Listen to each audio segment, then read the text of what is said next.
Assalamualaikum dan salam sejahtera. Berita Pagi Sarawak edisi Selasa 17 November bersama saya Fazril Hisham Afandi. Kluster Green Hill terus menunjukkan penambahan kes dengan satu kes positif COVID-19 yang melibatkan seorang kanak-kanak lelaki tempatan berusia 4 tahun telah dikesan di daerah Miri semalam. Timbalan Ketua Menteri Dato' Amar Douglas Ugah memberitahu kes tersebut adalah satu-satunya kes yang dilaporkan di seluruh Sarawak yang menjadikan kes keseluruhan di negeri ini meningkat kepada 1,041 kes. Mengulas lanjut mengenai kes baru itu dalam sidang media hariannya di Kuching, beliau yang juga pengerusi Jawatankuasa Pengurusan Bencana Negeri JPBN Sarawak berkata kanak-kanak berkenaan merupakan ahli keluarga dan kontak rapat serumah kepada kes 829 dan 833 yang telah dilaporkan sebelum ini. Kanak-kanak tersebut telah dimasukkan ke wad pengasingan di Hospital Miri untuk rawatan lanjut. Dengan penambahan kes tersebut, Kluster Green Hill kini merekodkan sebanyak 91 kes positif keseluruhan termasuk kes indeks. Sementara itu, tiada kluster baru dikesan semalam menjadikan terdapat 5 kluster yang kekal masih aktif yang kesemuanya di daerah Kuching.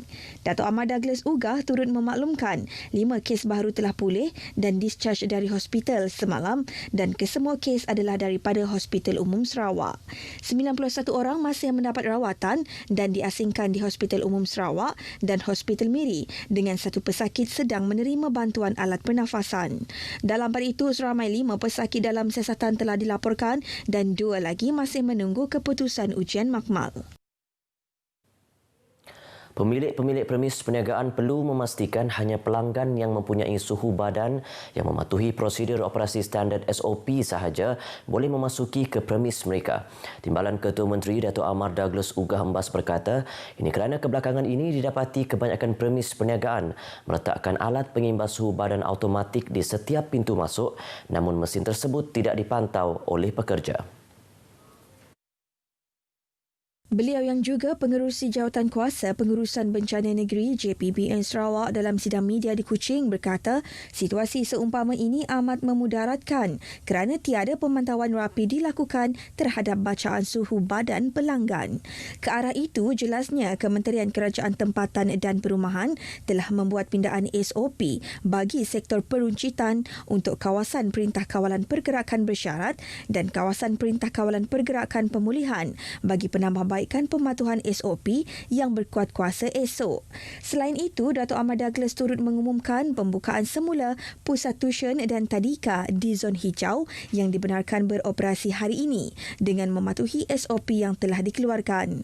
Dalam pada itu, beliau turut memberitahu JPBN memandang serius terhadap pematuhan SOP terutama bagi syarikat di industri perkilangan, pembinaan, perladangan, pertanian, peruncitan dan makanan di seluruh Sarawak. Ini bagi memastikan penguatkuasaan ke atas semua pekerja mereka agar sentiasa mematuhi SOP sepanjang masa. Menteri Pelancongan, Kesenian dan Kebudayaan Dato' Abdul Karim Rahman Hamzah menyelar tindakan individu yang masih memutarbelitkan pindaan rang Undang-Undang RUU Perlembagaan Sarawak 2020.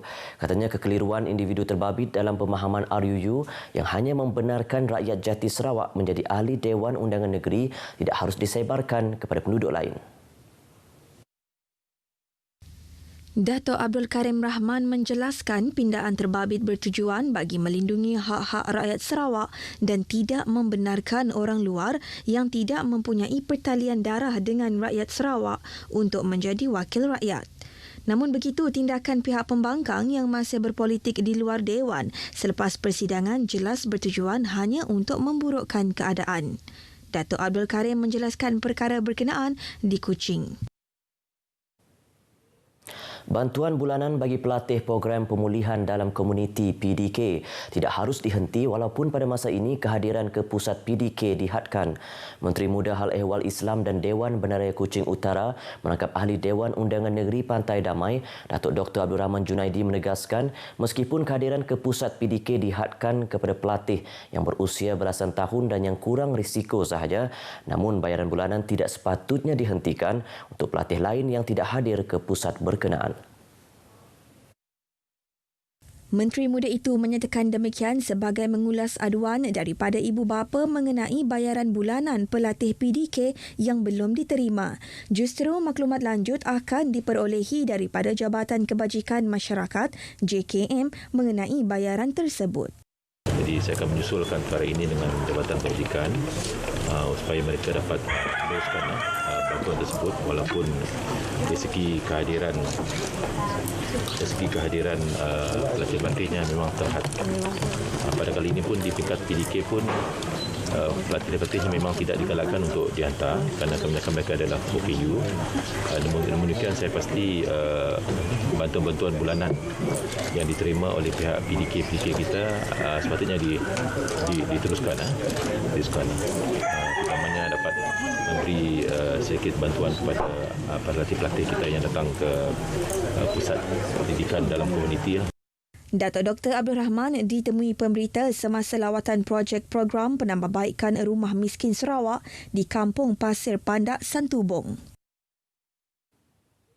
Sarawak sentiasa komited dalam pembangunan pendidikan khususnya sekolah-sekolah di luar bandar. Menteri Muda Wanita, Keluarga dan Pembangunan Kanak-kanak Datuk Rozi Yunus berkata ia bertujuan ke arah mempertingkat kualiti pendidikan di negeri ini selain memastikan persekitaran pembelajaran yang kondusif dan selesa. Datuk Rozi memberitahu ke arah merealisasikan impian itu, kerajaan negeri telah memperuntukkan RM600,000 kepada 2 buah institusi di Bekenu Miri bagi pembinaan bangunan. Sumbangan itu masing-masing berjumlah RM400,000 untuk sebuah sekolah rendah, manakala RM200,000 lagi untuk sebuah tadika. Beliau berucap pada majlis penyerahan cek sumbangan kerajaan negeri di Sekolah Jenis Kebangsaan SJK Chonghua, Sungai Lumut, Bekenu. Pada majlis tersebut, beliau menyerahkan sumbangan RM400,000 iaitu peruntukan tambahan bagi pembinaan bangunan SJK Chonghua Sungai Lumut. Sementara itu, dalam majlis berasingan, beliau turut menyerahkan sumbangan RM200,000 untuk penyiapan bangunan tadika Niah di Sepupuk Niah.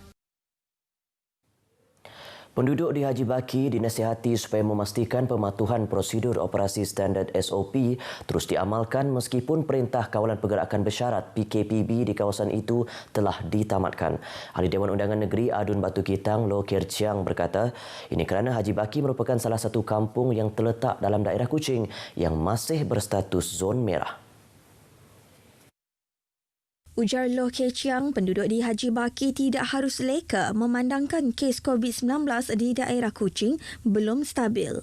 Pematuhan SOP adalah penting dalam bersama-sama memutuskan rantaian COVID-19 agar tidak lagi menular bukan hanya di kampung Haji Baki, malah di seluruh negara. Loh Kier Chiang berkata demikian pada sidang media yang turut disiarkan secara langsung menerusi platform media sosialnya di Kuching. Sementara itu, Penghulu Sabtuyah Yusof berterima kasih kepada kerajaan negeri atas bantuan yang telah diberikan kepada penduduk di Kampung Haji Baki sepanjang 17 hari PKPB dilaksanakan. Dalam majlis itu, Loh Kier Chiang turut menyampaikan sijil penghargaan kepada penghulu, ketua kampung dan ketua kaum Kampung Haji Baki termasuk beberapa pihak yang telah menyumbang bantuan. Lembaga Air Kuching LAK komited untuk terus menyediakan perkhidmatan yang terbaik kepada pelanggannya. Pengurus besarnya Roziah Muhammad berkata ini termasuk memastikan semua projek-projek rakyat dilaksana dengan lancar serta menjamin bekalan air mencukupi bagi kawasan Kuching dan Samarahan. Jelasnya ini sesuai dengan aspirasi Ketua Menteri Datuk Patinggi Abang Johari Tun Openg dalam penambahbaikan sistem bekalan air di Sarawak. Rozia menyatakan demikian kepada pemberita selepas kunjungan hormat dengan Datuk Patinggi Abang Johari di Wisma Bapa Malaysia Petrajaya. Kunjungan tersebut bertujuan memperkenalkan dirinya sebagai pengurus besar LAK yang baharu selain membincangkan hala tuju organisasi serta perkembangan projek-projek rakyat di bawah LAK. Rozia telah dilantik sebagai pengurus besar LAK pada 1 Oktober 2020. Persidangan secara fizikal dan maya anjuran Universiti Teknologi Mara UiTM Sarawak bakal diadakan pada penghujung bulan ini.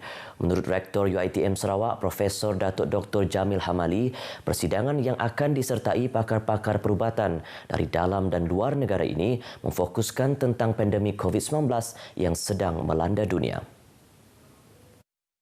Profesor Datuk Dr. Jamil memberitahu persidangan ini mengetengahkan tentang pengetahuan serta penemuan penyelidikan terkini berkaitan COVID-19.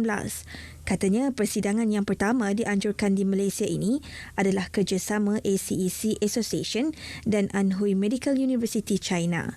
Beliau memberitahu pemberita selepas mengadakan kunjungan hormat ke atas Ketua Menteri Datuk Patinggi Abang Johari Tun Openg di Kuching.